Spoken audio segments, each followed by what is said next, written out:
जब हम financial accounting semester 5 के बोर्ड एग्जाम में पास होने के बारे में सोचते हैं तो सबसे पहला हमारा टारगेट होता है कि हम पहले ऑब्जेक्टिव करेंगे, फिर जो थ्योरी क्वेश्चन आता है वो थ्योरी अटेंड करेंगे तो इजीली हम एटलीस्ट पास हो जाएंगे। बट अगर मान लो वो ऑब्जेक्टिव ही आपको एग्जाम में ना समझे तो क्या करोगे आप?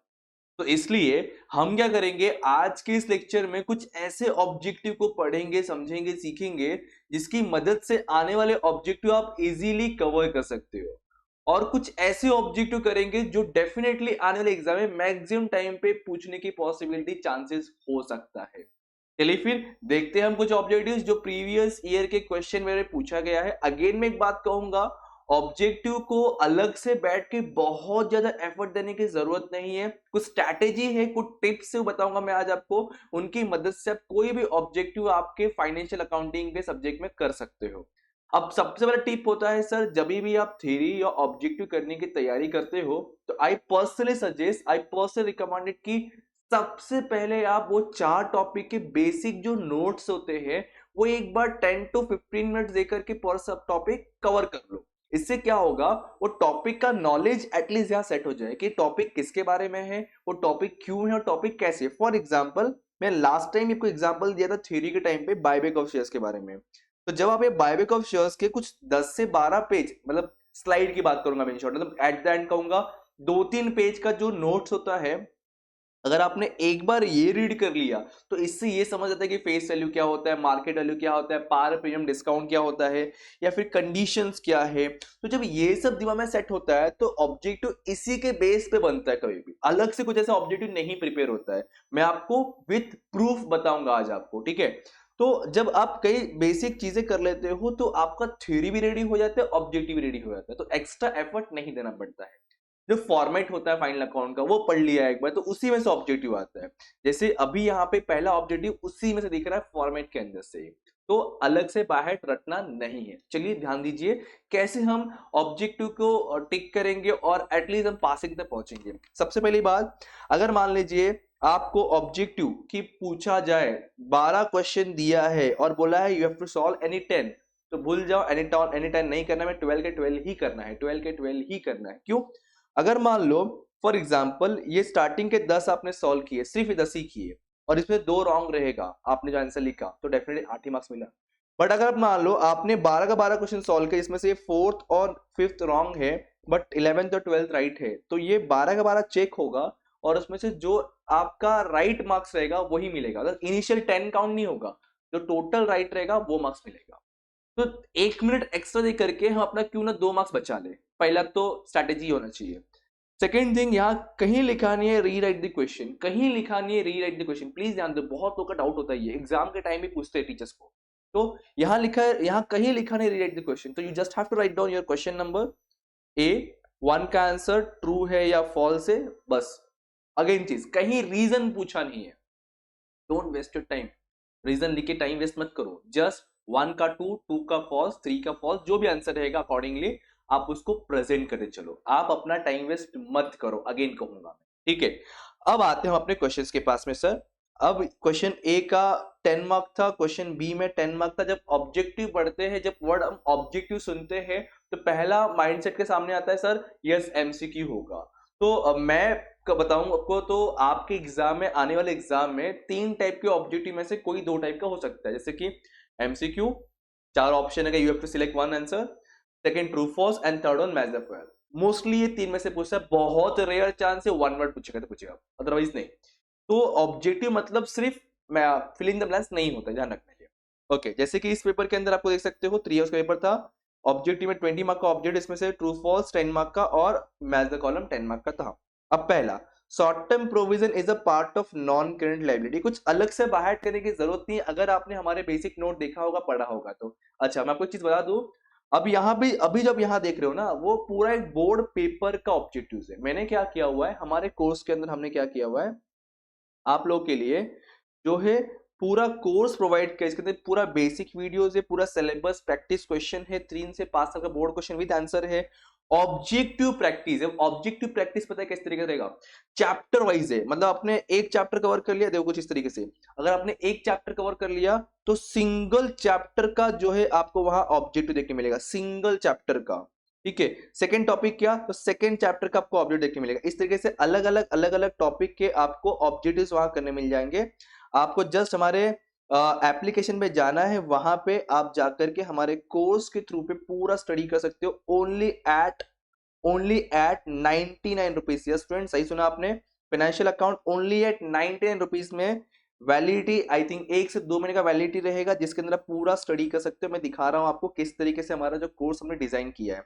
आप जब कंटेंट भी क्लियर करते हो, देखो पूरा लाइव कुछ रिकॉर्डिंग लेक्चर है, बायबैक के 12 वीडियो, इन्वेस्टमेंट के 14 video, inter reconstruction, preparation of finance statement, board question के 10 वीडियो इटसेल्फ और टेस्ट सीरीज सब क्लिक करते हो, तो यहाँ पे आपको जो है ऑब्जेक्टिव के टॉपिक वाइज देखने मिलेगा। टॉपिक वाइज हर एक चैप्टर का अलग अलग देखने मिलेगा आपको वीडियो।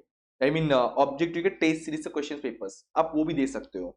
ठीक है, तो फिलहाल हम आते हैं अभी हमारे आज के इस सेशन के ऊपर, जो एजेंडा है हमारा ऑब्जेक्टिव सीखने का। सर चलो देखते हैं।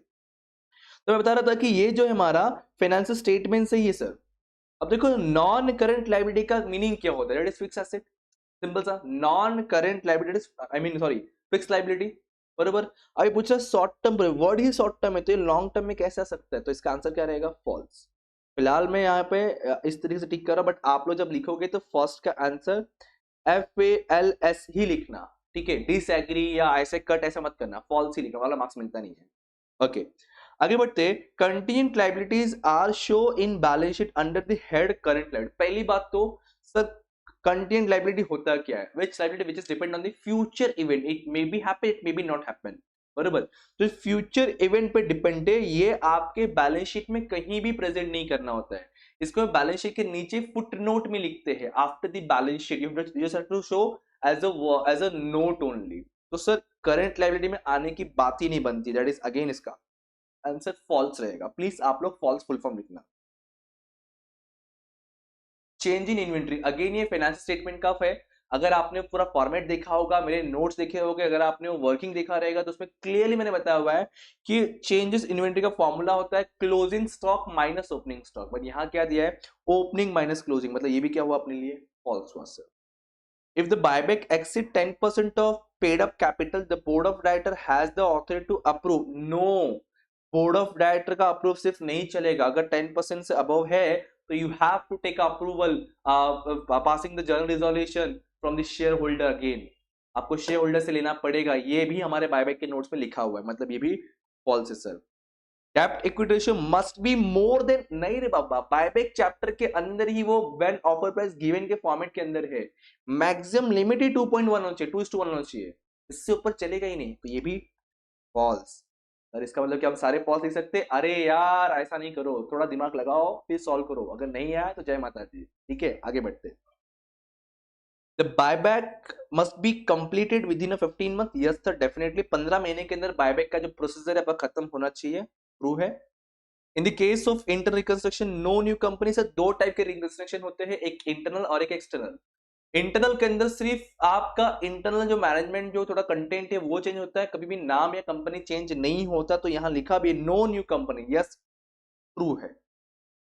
Alteration of share capital is one of the method of inter reconstruction. अगर आपने इंटर रिकंस्ट्रक्शन का नोट देखा होगा, जो हमारे एप्लीकेशन में अवेलेबल है, हमारे वेबसाइट पे अवेलेबल है, हमारे कोर्सेस में अवेलेबल है, वहां पे क्लियरली मैंने टाइप्स डिफाइन करके दिया है, या फिर आप प्रीवियस जो वीडियो है नोट्स वाला, दैट इज थ्योरी नोट्स वाला, वो देखना, उसमें मैंने एक्सप्लेन किया है टाइप्स ऑफ इंटर रिकंस्ट्रक्शन। तो यस सर, जो अल्टरेशन ऑफ शेयर कैपिटल से वो सब डिवीजन एंड या कंसोलिडेशन, ये सारे टाइप्स होते हैं आपके इंटर रिकंस्ट्रक्शन, तो यस ये भी ट्रू है।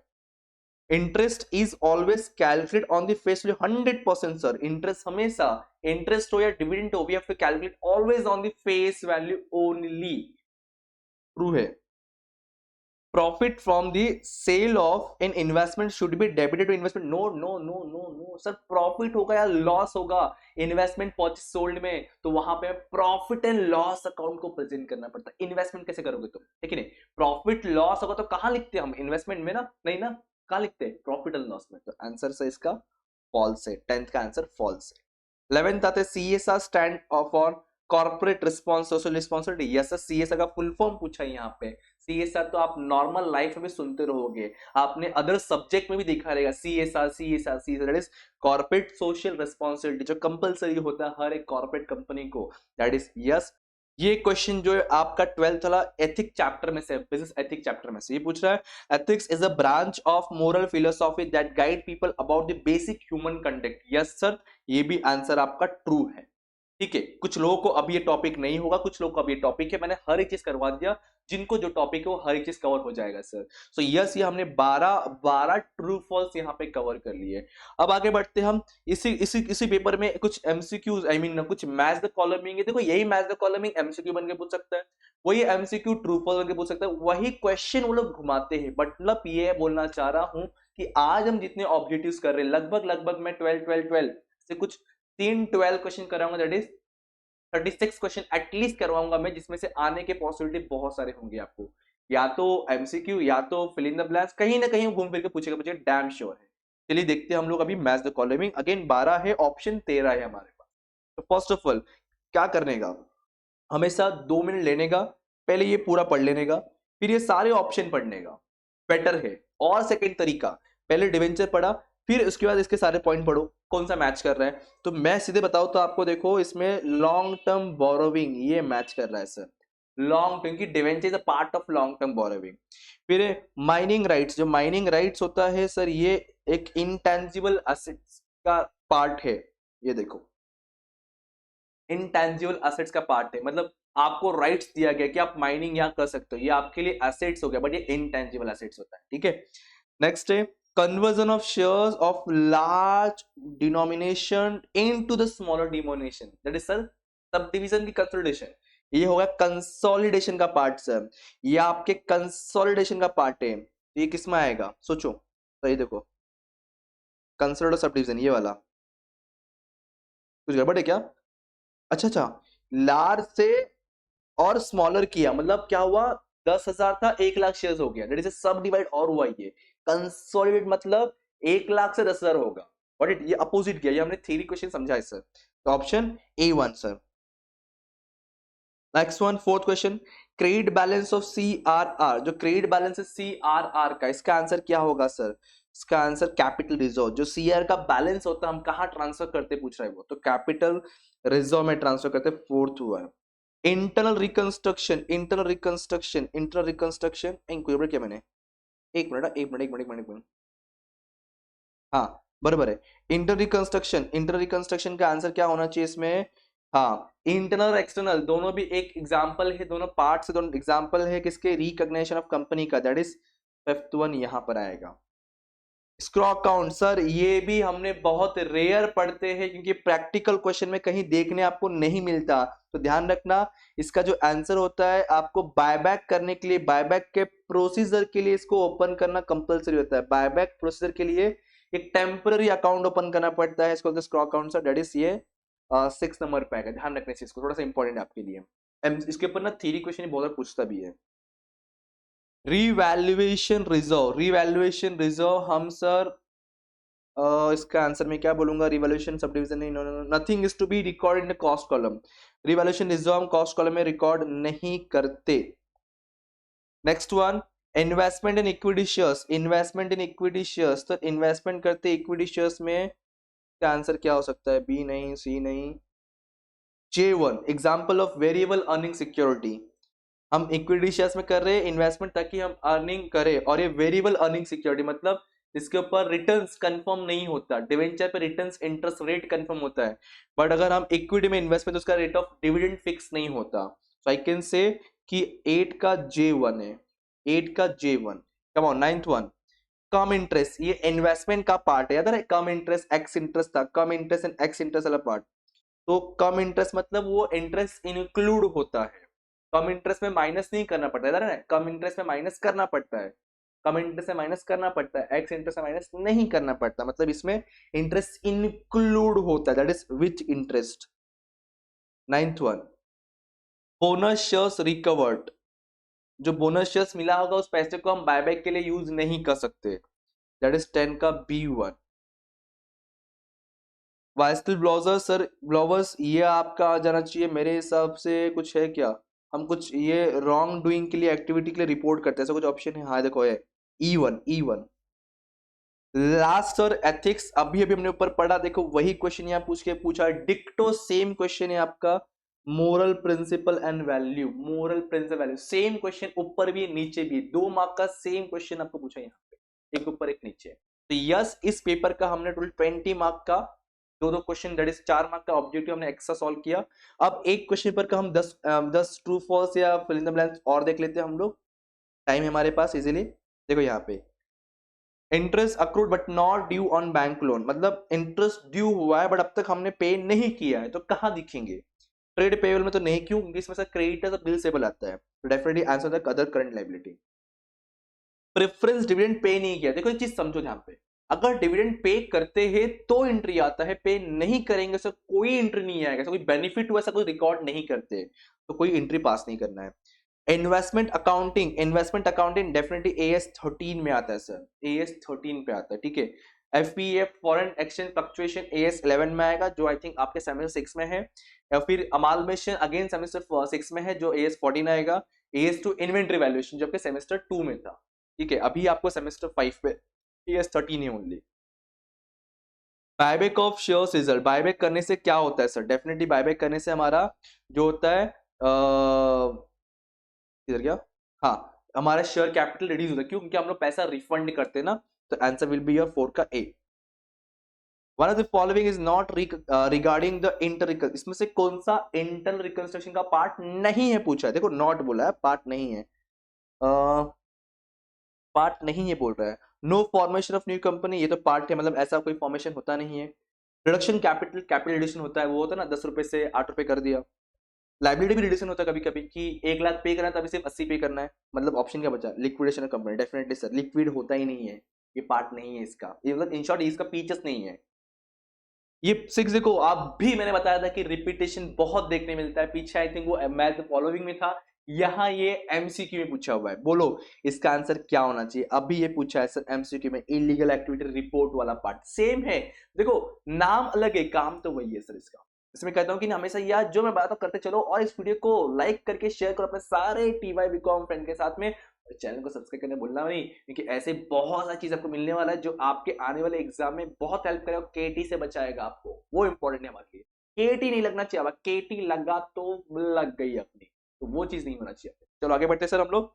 सी सर ओम, फिर से रिपीटेशन, सेम क्वेश्चन रिपीटेशन, पीछे आपको पूछा था, अगेन यहाँ पूछा हुआ है, पीछे ट्रू फॉल्स में था, यहाँ पे मैं फिल इन द ब्लैंक से पूछा। अब बोलो, अब बोलो, क्या मैं झूठ बोल रहा हूँ? सामने आपके पेपर, अब बोलो क्या झूठ बोल रहा हूँ मैं? नहीं ना, तो वीडियो करो लाइक प्रोडक्शन, करो लाइक और कमेंट तो सर मजा आ गया, सर मजा आ गया, मतलब अगर आपने टाइप किया कमेंट मजा आ गया, मतलब आपने यहाँ तक पूरा वीडियो देखा है, मतलब आप आने वाले एग्जाम में पास होने वालों, KT नहीं लगने वाला है सर। चलिए बहुत बढ़िया सर, तो 7th का आंसर हमारा definitely corporate social responsibility, same question repetition, मतलब आने वाले एग्जाम में भी रिपीटेशन बहुत सारे देखने वाले हैं, जो ये वीडियो देख रहे हैं यहां तक उनका पास होना कंफर्म है। चलो आगे बढ़ते sir. Copyright, copyright sir, sir goodwill trademark copyright is all are the part of the asset, कौन सा asset? Intangible fix asset, option है क्या देखो इसमें, intangible fix asset sir, intangible fix asset sir, है क्या सर, है ना? देखो देखो देखो, कोई कोई इसको ना इन्वेंटरी भी कहते हैं, बट आई सजेस्ट इनटैंजिबल, देखो बेटर करें, appropriate answer. Not a fix income, ओ फिर से रिपीटेशन, कौन सा इसमें से फिक्स्ड इनकम वाला इन्वेस्टमेंट नहीं है? मैंने पीछे समझाया था अभी, इक्विटी शेयर्स है या कुछ ऐसा, ये देखो 3 से 4 क्वेश्चन देखो रिपीट हुआ है, मतलब आने वाले एग्जाम में डेफिनेटली हम पास होने वाले सर, मजा आने वाला है अपने को, हम तो पास हो गए आने वाले सेमेस्टर में जिन बच्चों ने सुनील पांडा सर का लेक्चर देखा रहेगा। आगे बढ़ते 10th one, one of the following is not the source of buyback, buyback में से ही पूछा है सर, देखो कौन सा सोर्स नहीं है? कैपिटल CRR सोर्सेस है, कैपिटल रिजर्व सोर्सेस है, प्रॉफिट लॉस है, स्टैच्यूटरी रिजर्व का हम यूज नहीं कर सकते, we have to use only and only free reserve, and statutory reserve is unfree reserve, we can't use statutory reserve for the buyback of shares, तो ये sir answer नहीं है, that is D1 is your answer for the question number 10th MCQ। X interest price and come interest, उड़ी बाबा, x interest और कम interest, पहली बात तो सुनो सुनो, यहाँ पे इंटरेस्ट की बात कर रहा है, तो ये शेयर्स का कॉन्सेप्ट ही नहीं आता है, क्योंकि शेयर्स रिटर्न में क्या होता है? डिविडेंड होता है, लॉजिक समझो, तुक्का मारो बट वो भी दिल से और दिमाग से, सिर्फ नहीं चलो पकड़ पकड़ बम्बे वो 80-90, ऐसा नहीं, दिल और दिमाग से सर, देखो लॉजिक लगाओ सर, इंटरेस्ट इतना तो पता हमें, इतना तो कॉमन सेंस है कि सर इंटरेस्ट शेयर्स की रिटर्न में नहीं मिलती, क्योंकि शेयर्स की रिटर्न में डिविडेंड मिलता है, तो शेयर्स वाला ऑप्शन ही खत्म हो गया। बच्चा गुडविल डिवेंचर, अरे गुडविल की रिटर्न में थोड़ा ना कुछ मिलता है, तो गुडविल भी ऑप्शन खत्म, बच्चा क्या डिवेंचर। ऐसा तुक्का लगाओ कि अपने को मार्क्स मिलना कंफर्म होना चाहिए।